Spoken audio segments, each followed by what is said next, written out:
आज मैं आपसे एक ऐसा सवाल पूछने वाली हूँ जो शायद बहुत सारे लड़कों के मन में होता है, लेकिन वो किसी से पूछ नहीं पाते।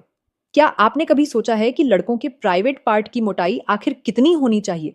क्या कोई नॉर्मल साइज होता है? और क्या सच में ज्यादा मोटा होना ही पार्टनर को ज्यादा खुशी देता है?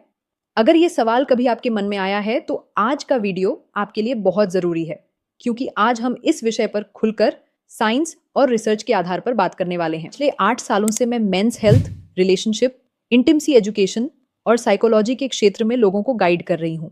मेरे पास रोज ऐसे सवाल आते हैं जो लोग खुलकर पूछ नहीं पाते, और इस चैनल का मकसद है कि सही जानकारी आपको सरल भाषा में मिले। अगर आप चाहते हैं कि ऐसे ही सच और जानकारी आपको मिलती रहे तो अभी इस वीडियो को लाइक जरूर करें, चैनल को सब्सक्राइब करें और बेल आइकॉन दबा दें ताकि हर नई वीडियो सबसे पहले आप तक पहुंचे। और एक छोटा सा सवाल कमेंट में जरूर बताइए, क्या आपको लगता है कि सिर्फ साइज ही सब कुछ होता है? मैं आपके जवाब जरूर पढ़ती हूँ। अब सबसे पहले एक जरूरी बात समझते हैं। जब भी लड़के अपने साइज को लेकर चिंता करते हैं तो अक्सर वो सिर्फ लंबाई के बारे में सोचते हैं, लेकिन बहुत सारी मेडिकल स्टडीज ये बताती हैं कि कई मामलों में मोटाई यानी गर्थ भी की उतनी ही महत्वपूर्ण होती है, क्योंकि फीमेल बॉडी की संरचना ऐसी होती है कि शुरुआती हिस्सा ज्यादा संवेदनशील होता है और वहीं पर ज्यादा सेंसेशन महसूस होता है। इसलिए कई बार मोटाई फ्रिक्शन और सेंसेशन में भूमिका निभाती है। लेकिन इसका मतलब ये बिल्कुल नहीं है कि अगर किसी का साइज बहुत ज्यादा बड़ा नहीं है तो वो अपने पार्टनर को खुश नहीं कर सकता। ये एक बहुत बड़ा मिथ है जो इंटरनेट और गलत जानकारी की वजह से फैल गया है। अब बात करते हैं कि औसतन मोटाई कितनी होती है। अलग अलग मेडिकल स्टडीज और हेल्थ वेबसाइट्स के अनुसार बिना इरेक्शन के जो गर्थ होती है वो लगभग 2 इंच से 3 इंच के आसपास हो सकती है, और जब पूरा इरेक्शन होता है यानी जब शरीर में पूरा ब्लड फ्लो पहुंचता है तब औसतन गर्थ 3 इंच से लेकर लगभग 4 इंच के बीच हो सकती है। अब यहाँ एक चीज समझना बहुत जरूरी है, ये जो नंबर हैं ये सिर्फ एवरेज रेंज है। इसका मतलब ये नहीं है कि हर व्यक्ति का साइज बिल्कुल इसी में होना चाहिए। कुछ लोगों का इससे थोड़ा कम हो सकता है, कुछ का ज्यादा भी हो सकता है। हर शरीर अलग होता है और यही पूरी तरह नॉर्मल है।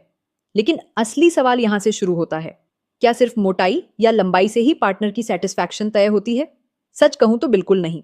रिलेशनशिप और इंटीमेसी में सबसे बड़ी भूमिका होती है परफॉर्मेंस, कम्युनिकेशन और स्टैमिना की।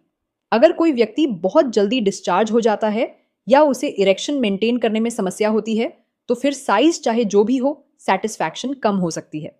और अगर स्टैमिना अच्छा है, कंट्रोल अच्छा है और पार्टनर के साथ अंडरस्टैंडिंग है तो एवरेज साइज होने के बावजूद भी रिलेशनशिप में संतुष्टि बनी रहती है। मैंने अपने कंसल्टेशन के दौरान बहुत सारे कपल्स से बात की है और एक कॉमन बात सामने आती है।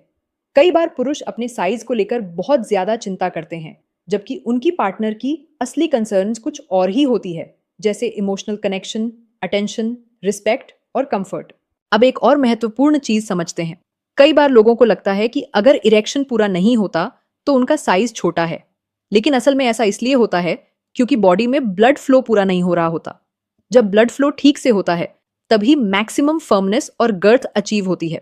इसके पीछे कई कारण हो सकते हैं, जैसे stress, anxiety, depression, unhealthy lifestyle, नींद की कमी या फिर लगातार मेंटल प्रेशर, क्योंकि इंटीमेसी से जुड़े हार्मोन्स का कनेक्शन हमारे ब्रेन से भी होता है। अगर दिमाग में तनाव ज्यादा है तो उसका असर शरीर पर भी पड़ता है। इसलिए अगर कोई व्यक्ति अपने सेक्सुअल हेल्थ को बेहतर बनाना चाहता है तो उसे सिर्फ साइज के बारे में सोचने के बजाय अपनी ओवरऑल हेल्थ पर ध्यान देना चाहिए। नियमित एक्सरसाइज, बैलेंस डाइट, अच्छी नींद और स्ट्रेस मैनेजमेंट, इन सब का बहुत बड़ा असर होता है। कई लोग ये भी पूछते हैं कि क्या मसाज या ऑनिल्स से फर्क पड़ता है। कुछ लोग ट्रेडिशनल मेथड्स जैसे कोकोनट ऑनिल या हर्बल ऑनिल्स से मसाज की बात करते हैं। हल्की मसाज से ब्लड सर्कुलेशन बेहतर हो सकता है और मसल्स रिलैक्स्ड हो सकते हैं। लेकिन यहाँ सबसे जरूरी बात है कि कोई भी चीज सेफ और नेचुरल तरीके से ही की जाए। सबसे महत्वपूर्ण बात जो मैं हमेशा कहती हूँ, अपने शरीर की तुलना किसी और से मत कीजिए। इंटरनेट या सोशल मीडिया पर जो चीजें दिखाई जाती हैं वो अक्सर रियलिटी से बहुत अलग होती हैं। हर व्यक्ति का शरीर अलग होता है और यही सामान्य है। अगर आप अपने रिलेशनशिप को बेहतर बनाना चाहते हैं तो सबसे जरूरी है कॉन्फिडेंस, कम्युनिकेशन और अंडरस्टैंडिंग। जब दो लोग खुलकर बात करते हैं, एक दूसरे की जरूरत समझते हैं और इमोशनल कनेक्शन बनाते हैं, तब इंटीमेसी अपने आप बेहतर हो जाती है। और हाँ, अगर आपको कभी ऐसा लगे कि आपको इरेक्शन, स्टैमिना या जल्दी डिस्चार्ज जैसी कोई समस्या है तो इसे नजरअंदाज मत कीजिए। सही जानकारी और सही गाइडेंस से इन चीजों को बेहतर किया जा सकता है। मैं हमेशा कहती हूँ कि अवेयरनेस सबसे बड़ा सॉल्यूशन है। जब आपको सही जानकारी मिलती है तो आधी चिंता वहीं खत्म हो जाती है। अगर आज की इस जानकारी से आपको कुछ नया सीखने को मिला हो तो इस वीडियो को लाइक जरूर करें और इसे अपने दोस्तों के साथ शेयर करें, क्योंकि बहुत सारे लोग ऐसे सवालों के जवाब ढूंढ रहे होते हैं लेकिन उन्हें सही जानकारी नहीं मिलती। और कमेंट में मुझे जरूर बताइए, क्या आपको लगता है कि लोगों में साइज को लेकर अननेसेसरी प्रेशर बना दिया गया है?